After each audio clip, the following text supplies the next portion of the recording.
आप सभी का नाथ सर ऑफिशियल में स्वागत है। आज मुझे बहुत ही खुशी हो रही है कि आपने जिस तरह से हमें सपोर्ट किया, आप हमारे चैनल को सब्सक्राइब किए। आज हमारे चैनल का सब्सक्राइबर 100+ हो चुका है। इसी तरह से आप हमें सपोर्ट करते रहें और जो भी आपको डाउट हो, चैप्टर से रिलेटेड जो भी आपको समस्या हो, आप हमें कमेंट बॉक्स में ज़रूर बताएं। इसी तरह से ताकि मैं आगे और अपडेट कर सकूं, वीडियो अपलोड कर सकूं। तो चलिए आज शुरू करते हैं तीसरा चैप्टर, जिसका नाम है ज्यामितीय आकृतियों की समझ, यानी अंडरस्टैंडिंग ऑफ ज्योमेट्रिकल शेप्स। तो इसको समझने से पहले आपको समझना होता है कि सरल आकृति क्या होते हैं, बंद आकृति क्या होते हैं, खुली आकृति क्या होते हैं। बारी बारी से हम लोग समझते हैं कि सरल आकृति पहले। तो मैं बता दूं कि जो सरल आकृति होती है ये कहीं भी एक दूसरे को काटती नहीं है। वे आकृतियाँ जो कहीं भी एक दूसरे को काटे नहीं, जैसे ये सरल आकृति है, ये सरल कहीं नहीं काट रही है। ये भी कौन सी है, सरल आकृति। ये भी कौन सी है, सरल आकृति। ये भी क्या है, सरल आकृति। ये सब क्या है, सरल आकृति। लेकिन क्या ये सरल आकृति है? ये नहीं है, क्योंकि एक दूसरे को क्या कर दिया, ये काट दिया। ये सरल आकृति नहीं है। चलिए मैं सबका बारी बारी से परिभाषा के साथ एग्जाम्पल आपको लेकर चलता हूं। देखिए, वो आकृति जो कहीं भी स्वयं को नहीं काटती है। जैसे एग्जाम्पल के बारे में अगर मैं बात करूं तो ये हो गया सरल आकृति हो गया। ये भी क्या है, सरल आकृति है। ये भी क्या है, सरल आकृति है। ये भी क्या है, सरल आकृति है। कहीं भी एक दूसरे को स्वयं को नहीं काटे। ये भी क्या है, सरल आकृति है। ये भी क्या है आपका पंचभुज जो है ये भी क्या है, सरल। ऐसे भी छोड़ दूंगा तो सरल होगा और ऐसे भी कर दूंगा तो क्या होगा, ये सरल होगा। स्वयं को कहीं नहीं काटना चाहिए। अगर वो काट दिया तो सरल आकृति नहीं होगी। और देखिए षष्ठभुज, ये सरल आकृति है। और भी मैं अगर बनाना चाहूं, ये सरल आकृति है।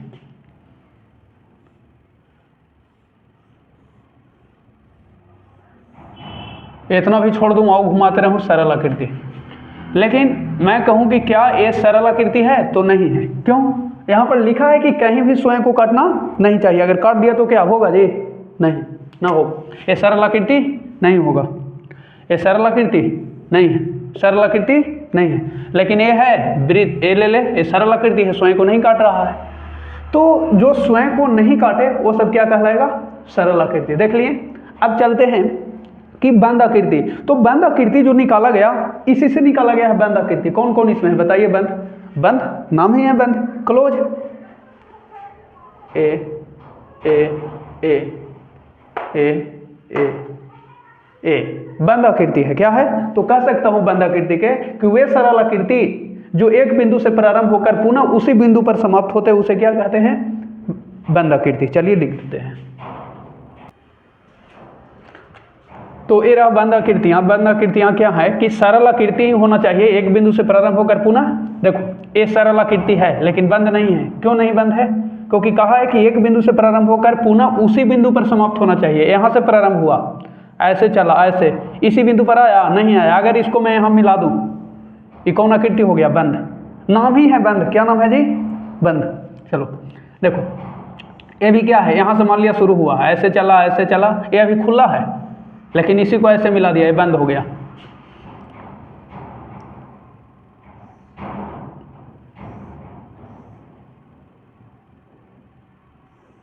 ये क्या है, बंद आकृति है।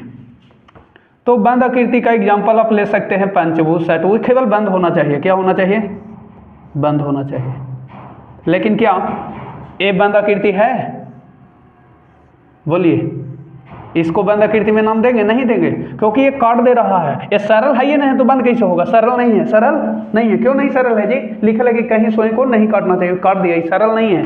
सरल नहीं है तो बंद कहाँ से होगा? ऐसे भी करेंगे तो नहीं होगा। ये बंद आकृति नहीं है, ये बंद आकृति नहीं है। देखना है कि जो काट दिया एक दूसरे को, बंद आकृति नहीं होगा। अब समझते हैं खुली आकृति क्या होता है। तो खुली आकृति देखिए क्या होता है। तो एक खुली आकृतियां, वे आकृतियां जो एक बिंदु से प्रारंभ होकर पुनः उसी बिंदु पर समाप्त नहीं होती, यानी एक बिंदु से प्रारंभ होगा उसी बिंदु पर समाप्त नहीं होगा। जैसे एग्जांपल समझिए, मान लिया कि यहां से समाप्त हुआ, ऐसे ऐसे ऐसे, उसी बिंदु पे समाप्त हुआ नहीं, तो ये कौन हो गया? खुली आकृति हो गया। जैसे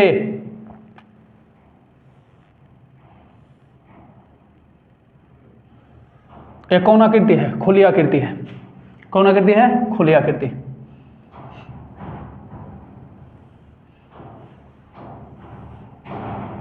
ये कौन आकृति है? खुली आकृति। ये सब खुली आकृति में जा रहे हैं। ये भी कौन आकृति है?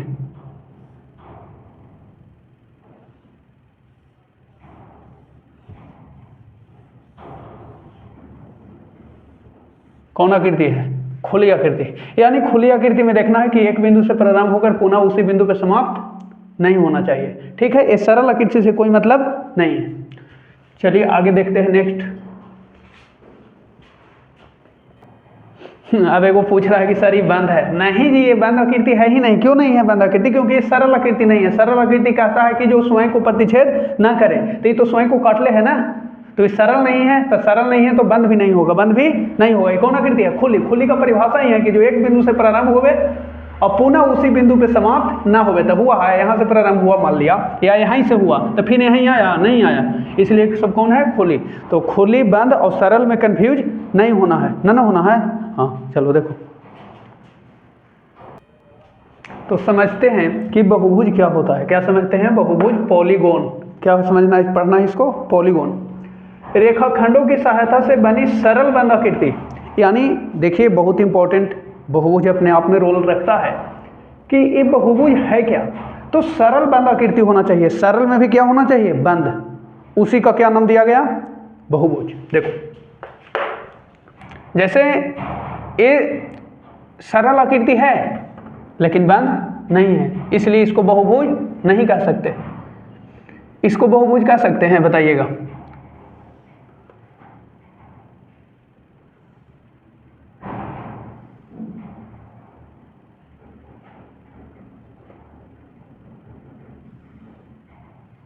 नहीं कह सकते।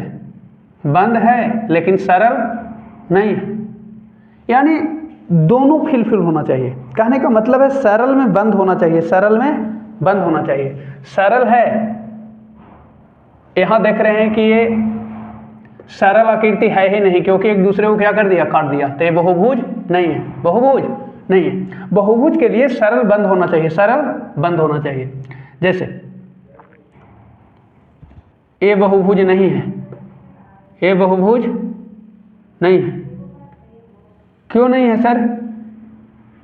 इसमें पता नहीं है कि ये भुजा ही वक्र है। खोजी है वक्र, लेकिन इसी को मैं ऐसे बना दूं, ये बहुभुज हो गया। क्या हो गया? ये बहुभुज। क्या हो गया? बहुभुज।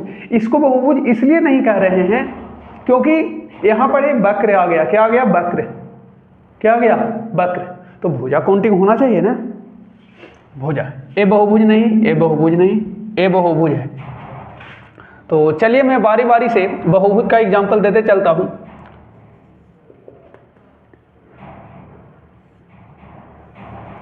ये है त्रिभुज। क्या है? त्रिभुज ए बी सी। त्रिभुज में जो होती है तीन भुजा, तीन भुजा कह लीजिए, और त्रिभुज में ही तीन कोण होते हैं, ए बी सी।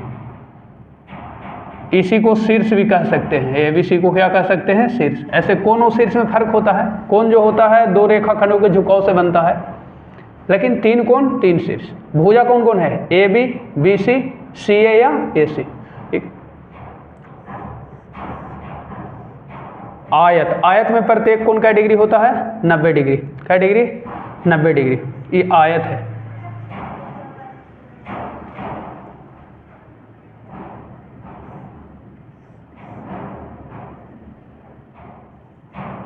चार कोण, चार भुजा, शीर्ष भी चार को होगा। इसी प्रकार मैं फिगर पार देता हूं। ये पंचभुज है, पंचभुज, पांच भुजा पांच कोण। ये षटभुज बना देता हूं, षटभुज। ठीक, इसी तरह से ऐसे बहुभुज हैं जो सरल हैं और बंद भी हैं, ठीक है, वक्र नहीं होना चाहिए। आगे देखिए, इसी प्रकार कुछ लोग कह रहे हैं कि 6 भुजा वाला का नाम क्या है, तो षटभुज नाम है। 6 भुजा वाला जिसमें 6 भुजा रहेगा उसका नाम क्या है, षटभुज, याद रखिएगा। और 7 भुजा वाला को सप्तभुज, सप्तभुज। 8 जिसमें भुजा रहेगा उसका नाम है अष्टभुज, अष्टभुज। जेकरा में 9 गो भुजा रहेगा उसका नाम है नवभुज, नवभुज। जेकरा में 10 गो भुजा है, जिस फिगर में कै गो भुजा है 10 गो, उसका नाम है 10 भुज। जिसमें 11 गो है उसका नाम है 11 भुज।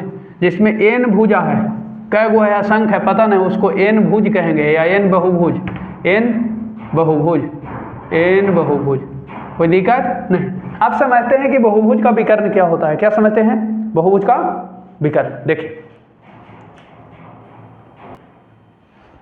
समझते हैं बहुभुज का विकर्ण क्या होता है। मान लिया कि एक बहुभुज ले लिया, त्रिभुज, क्या ले लिया एग्जाम्पल में, पहला ले लिया त्रिभुज।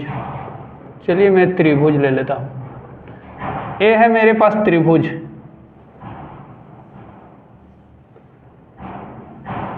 अब इसमें आपको बताना है कि विकर्ण कितने होंगे, कैसे खींचे जाएंगे। तो विकर्ण खींचने के लिए ध्यान रखना है कि जो शीर्ष है उस शीर्ष से आपको 2 शीर्षों को मिलाना है। कोई भी शीर्ष से 2 शीर्ष हो, लेकिन ध्यान रहे कि जिस शीर्ष को मिलाना है वो उसका आसन नहीं होना चाहिए। आसन नहीं, आसन मतलब ना समझ में आया ना, आया समझ में ना। मान लिया कि ये एक व्यक्ति है, ये एक व्यक्ति है, तो इसका किधर किधर हो सकता है फैलाव, या तो इधर या तो इधर या तो इधर या तो इधर। तो यहाँ से देखना है इसका आसन, इसका आसन में निकट या तो ये हो सकता है या तो ये हो सकता है या तो ये हो सकता है या तो ये। तो आसन को छोड़ देना है, बाकी किसी भी शीर्ष से किसी को मिला लीजिए। इस शीर्ष का आसन कौन है बताइए, मान लिया कि ये शीर्ष है, इसका आसन कौन कौन है बताइए आप। तो क्या बात है सर, इसका निकट कह रहे हैं, आसन का मतलब क्या है निकट। एक निकट कौन कौन है, एक निकट एगो ये है एगो ये है, इसको छोड़ दीजिए, छोड़ दीजिए, छोड़ दिए। तो एक निकट एगो ये है एगो, इसको छोड़ दीजिए, बाकी जो बचा उसको मिला दीजिए, वही उसका विकर्ण करना है। ये बचा, हाँ। अब इसका आसन कौन कौन है, एक पड़ोसी कौन कौन है, जो फिगर है एगो ये है एगो ये, इसको छोड़ दीजिए, बाकी जो बचा मिला दीजिए। ये विकर्ण है, क्या है विकर्ण। लेकिन देखना है विकर्ण बहुभुज में, तो बहुभुज नहीं था अभी। अब देखिए इसमें 3 शीर्ष है, एगो ये है एगो ये है एगो ये है। तो इसमें मान लिया कि इस शीर्ष को ले रहे हैं, आपको विकर्ण निकालना है। इस शीर्ष को ले रहे हैं और विकर्ण निकालना है। तो विकर्ण निकालने के लिए कहा कि किन्हीं 2 शीर्षों को मिलावो, किन्हीं 2 शीर्षों को, लेकिन आसन को छोड़कर, इसके बगल का छोड़कर। तो इसका बगल कौन कौन हो सकता है, एगो ये हो सकता है और एगो क्या हो सकता है, ये हो सकता है, यही ना हो सकता है। तो ये दोनों को छोड़ दीजिए और बाकी जो शीर्ष बचा उसको मिलाइए। तो बाकी कोई है ये ना है नहीं ना है। अच्छा, अब देखते हैं आगे। मान लिया कि आपके मन में सवाल है कि इस शीर्ष से मिलाइए, 2 शीर्षों को मिलाना है इससे, लेकिन ध्यान रहे कि आसन को छोड़कर, आसन को छोड़कर मिलाना है। तो इससे मिलाएंगे तो आसन, इसका मतलब निकट पड़ोसी कौन कौन है, वो ये है एगो ये है। तो ये दोनों को छोड़ेंगे तो कोई शीर्ष बचा नहीं बचा, तो यहाँ से नहीं खिंचाएगा। अच्छा, इससे देखिए, इससे तो हो गया। अब किसी से नहीं होगा, इससे भी मिलाएंगे तो 2 शीर्षों को, तो आसन को छोड़ देना है। एक आसन ही है, एक आसन ही है, तो कोई ना बचा। यानी कह सकते हैं कि त्रिभुज में कोई भी विकर्ण नहीं होगा। इसमें जो होगा विकर्ण, विकर्ण जो होगा वो क्या होगा, शून्य होगा, एक भी नहीं, एक भी नहीं। विकर्णों की संख्या की अगर बात करें तो विकर्ण की संख्या क्या हो जाएगा, शून्य हो जाएगा। क्या हो जाएगा, एक भी नहीं, शून्य। ठीक है, अब चलते हैं दूसरा आयत में। किसमें, आयत हो या चतुर्भुज, चतुर्भुज ले लेते हैं, चतुर्भुज अच्छा रहेगा। चतुर्भुज, सुनो, चतुर्भुज क्वाड्रिलेटरल में। तो मान लिया कि ये चतुर्भुज है मेरे पास, इसमें विकर्ण बताना है। तो इसमें कै गो कॉर्नर है, 4 गो शीर्ष है। अब बताना है विकर्ण कितना होगा, विकर्ण कितना होगा। तो क्या बात कर रहे हैं सर, बड़ा सिंपल है। हाँ देखो, ये शीर्ष है, इस शीर्ष से 2 गो शीर्ष को मिलाना है। तब 2 गो शीर्ष, तो एक 3 गो शीर्ष बचल है ना। ध्यान रहे कि जिस शीर्ष से मिलाना है किसी शीर्ष को, तो इसका आसन को छोड़ देना। इसका आसन कौन है, ए और ए, इसको ना मिलाना है, वो तो भुजा ही है ना। बच गया कौन, ए, मिला दिया, चलिए विकर्ण हो गया। इससे देखिए 2 शीर्षों को मिलाना है, तो इसको मिलाइएगा, ये तो खुद मिलल है, तो खुद मिलल है इसको, और कहीं से मिलाइएगा क्या? नहीं ना, नहीं। तो कह सकते हैं कि चतुर्भुज में जो विकर्ण होगा, इसमें जो विकर्ण होगा, विकर्णों की संख्या कितना होगी? 2। इसी प्रकार आपको ले चलते हैं आगे पंचभुज में। किसमें? पंचभुज में। पंचभुज में अगर विकर्ण के बारे में बात करें,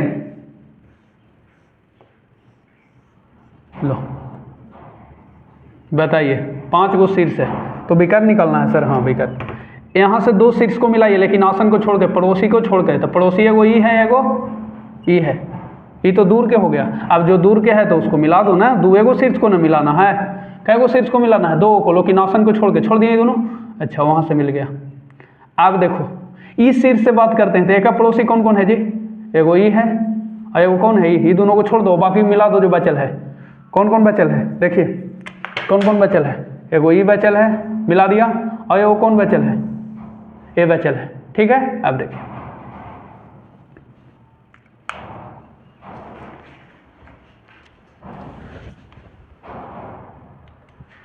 और देखिए, देखते हैं। देखिए इस शीर्ष से अगर बात करें तो एक पड़ोसी कौन कौन है? ए और ए, तो वो छोड़ दीजिए, बाकी जो बच गया, कौन बच गया? एगो ए बच गया, और तो कहीं ना है, और है कहीं नहीं। तो कुल मिलाकर इसमें कै गो हो गया विकर्ण? इसमें कुल मिलाकर जो विकर्ण हो गया, कै गो हो गया जी? 2 गो रेड, 2 3 4 5 गो, कै गो हो गया? 5 गो, 5 गो है ना। चलिए 5 गो। अब चलते हैं अगला, नेक्स्ट षटभुज में। षटभुज, षटभुज में क्या विकर्ण होगा? तो षटभुज पहले मैं बना लेता हूँ।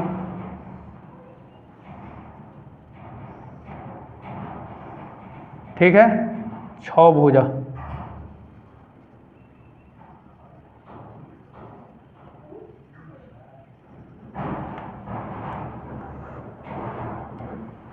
तो यहाँ से मिलाएंगे तो इसको छोड़ देना है, इसको छोड़ देना है, बाकी बच गया कौन? ए ए ए। अब देखिए और बचे हुए हैं, हाँ और हैं। देखिए यहाँ से देखेंगे, मिलाएंगे 2 शीर्षों को, तो इसको छोड़ देना है, इसको, ये तो आसन है, ए यहाँ, ए यहाँ, ए यहाँ। अब देखिए, अब मैं बात करूँ इससे, तो इसका आसन ए है और ए है, छोड़ दीजिए, तो बच गया कौन? ए 2 गो, और कोई है? अब कहीं ना मिलेगा। तो कुल मिलाकर यहाँ से अगर मैं बात करना चाहूँ तो कै गो हो गया इसमें जी? गिनो तो, 1 2 3, लाल वाला 3 गो, 3 गो ब्लैक वाला 6 गो, और 2 8 गो, यानी विकर्णों की जो संख्या हो गई वो कितना होगी? 8। षटभुज में क्या विकर्ण? 8। अब समझते हैं कि अवतल बहुभुज और उत्तल बहुभुज क्या होता है। तो अवतल बहुभुज क्या है कि वह बहुभुज जिसका कम से कम एक विकर्ण उसके बहिर्भाग में हो, उसे अवतल बहुभुज कहते हैं। तो चलिए समझते हैं एग्जाम्पल से। कहने का मतलब है कि कम से कम एक ऐसा विकर्ण होना चाहिए। विकर्ण क्या होता है, पिछले बताया आपको अभी कि 2 शीर्षों को मिलाना है कोई भी, लेकिन एक ऐसा विकर्ण होना चाहिए, कम से कम एक विकर्ण, एक से ज़्यादा भी विकर्ण हो सकता है, लेकिन मिनिमम क्या को चाहिए? एक विकर्ण। एक विकर्ण ऐसा होना चाहिए जो आकृति के कहाँ खिंचाए? बाहर खिंचाए। कहाँ खिंचाए? बाहर खिंचाए। जैसे ना समझ में आया, देखो जैसे मान लिया कि ये त्रिभुज लिया, इसमें कहेंगे ऊपर वाला शीर्ष से लंब खींचो, तो ऐसे खींचेगा। इस त्रिभुज में कहेंगे कि ऊपर इस शीर्ष से लंब खींचिए, तो कैसे खींचेगा? ऐसे ना, लंब का मतलब होता है 90 डिग्री, तो ऐसे खींचिएगा। तो इसको बढ़ाने पड़ेगा, तो ये बाहर हो गया कि नहीं? लंब बाहर हुआ ना। वैसे ही कम से कम एक ऐसा होना चाहिए विकर्ण जो बहुभुज के कहाँ हो? बाहर। तो अगर बाहर विकर्ण खिंचाएगा तो समझना है कौन बहुभुज है? अवतल। अवतल देखो, बाहर खिंचाया, बाहर खिंचाया जी, बाहर खिंचाया, बाहर खिंचाया, तो ये अवतल बहुभुज का उदाहरण है। कौन बहुभुज का ऐसा उदाहरण है? अवतल। समझ लिया? चलिए मिटा देता हूं मैं। ठीक है, ये समझाने के लिए हमने पढ़ा था कि बाहर कम से कम खिंचाना चाहिए। कहाँ खिंचाना चाहिए? ऐसे आप भी डॉट डॉट करके पढ़ लीजिए, डॉट डॉट, तो अच्छा रहेगा समझने के लिए आपको। लेकिन पार ना देना, ऐसा फिगर है, ऐसा केवल रहेगा आपको दिया हुआ। ठीक है, हम समझाने के लिए ऐसे कर दे रहे हैं कि बाहर खिंचाया है कम से कम एगो से ज़्यादा भी खिंचा सकता है। ठीक है, ये अवतल बहुभुज। अब समझते हैं उत्तल बहुभुज। तो उत्तल बहुभुज जस्ट इसका उल्टा हो जाएगा। देखो, यानी सिंपल है कि वह बहुभुज जिसके विकर्ण का कोई भी भाग उसके बहिर्भाग में नहीं हो। सिंपल कह सकते हैं। जो जितने भी साधारण बहुभुज हैं, जैसे आयत है, चतुर्भुज है, पंचभुज है, षटभुज है, जिसका कोई भी विकर्ण आकृति यानी जो फिगर है बहुभुज है उसका बाहर खिंचाना नहीं चाहिए। यानी सिंपल जो भी आकृति है बहुभुज वो उत्तल बहुभुज कहलाएगा। चलते हैं एग्जाम्पल। ये सब जो आकृति देख रहे हैं ये सब उत्तल बहुभुज है। इसका कोई भी विकर्ण हमको खींच के दिखाइए कि आकृति के बाहर है। इसमें देखिए बाहर खिंचा रहा था, इसमें नहीं खिंचाएगा बाहर, सब अंदर खिंचाएगा विकर्ण। देखिए सब कहाँ खिंचाएगा, जितना भी आप खींचिए सब अंदर खिंचाएगा। कहाँ खिंचाएगा, अंदर। सब कहाँ खिंचाएगा, अंदर खिंचाएगा। जितने भी है अंदर खिंचाएगा, जितने में भी खींचिए तो अंदर खिंचाएगा, तो उत्तल बहुभुज। तो समझते हैं कि सम बहुभुज क्या होता है और विषम बहुभुज क्या होता है। तो जैसे हमने लिखा सम बहुभुज, वह बहुभुज जिसके सभी भुजा और सभी कोण बराबर हो। नहीं तो उसको सम बहुभुज कहेंगे। जैसे मैं अगर ले लूँ वर्ग, क्या ले लूँ, वर्ग, वर्ग। तो वर्ग में देखिए अल्टीमेट अपने आप नाम सुनते हैं, वर्ग में सब कोण बराबर और सब भुजा भी क्या होते हैं, बराबर। समबाहु त्रिभुज मैं ले लूँ, ये तो वर्ग है, क्या है, वर्ग। समबाहु त्रिभुज ले लूँ तो समबाहु त्रिभुज, कौन त्रिभुज, समबाहु। ऐसे तो त्रिभुज बहुत सारे हैं, समबाहु त्रिभुज की मैं बात कर रहा हूँ। तो समबाहु त्रिभुज में सब कोण बराबर होते हैं 60-60 डिग्री के। क्या डिग्री के, 60-60 डिग्री के। और सब भुजा भी क्या होती है, बराबर। तो ये ऐसे दोनों हैं वर्ग और समबाहु त्रिभुज जो हमेशा सम बहुभुज है। कौन बहुभुज है, सम बहुभुज हमेशा कौन होते हैं, तो याद रखना है वर्ग और समबाहु त्रिभुज हमेशा क्या होते हैं, सम बहुभुज। ऐसे और बनाना पड़ता है। जैसे मैं कह दूं कि सम पंचभुज, सम पंचभुज किस में आवेगा, नाम ही है सम पंचभुज, लेकिन कहें कि खाली पंचभुज, खाली पंचभुज कहें तो कौन बहुभुज होगा, विषम होगा। लेकिन ओकरे में लगा दे सम पंचभुज, कोई चीज लगा दे सम, कह दे कि सम पंचभुज। जैसे ए रहा, ए मैं कह दिया कि सम पंचभुज, एक मतलब समझ लेना है कि सब कोण भी बराबर है, सब कोण भी बराबर और भुजा भी कोई है बराबर। ए सम पंचभुज, सम पंचभुज, सम पंचभुज। जैसे सम षष्ठभुज,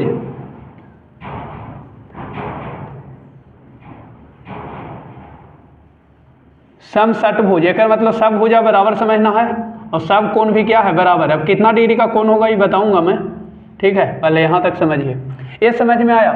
लेकिन ये सम षटभुज क्या है, सम षटभुज, सम षटभुज। लेकिन खाली षटभुज, खाली षटभुज कहें तो क्या हो जाएगा, विषम। लेकिन सम लगा दिए तो समझना है कि सम बहुभुज है। अब समझते हैं विषम बहुभुज। अच्छा लो, एक कह रहा है कि ये होगा कि ना सर,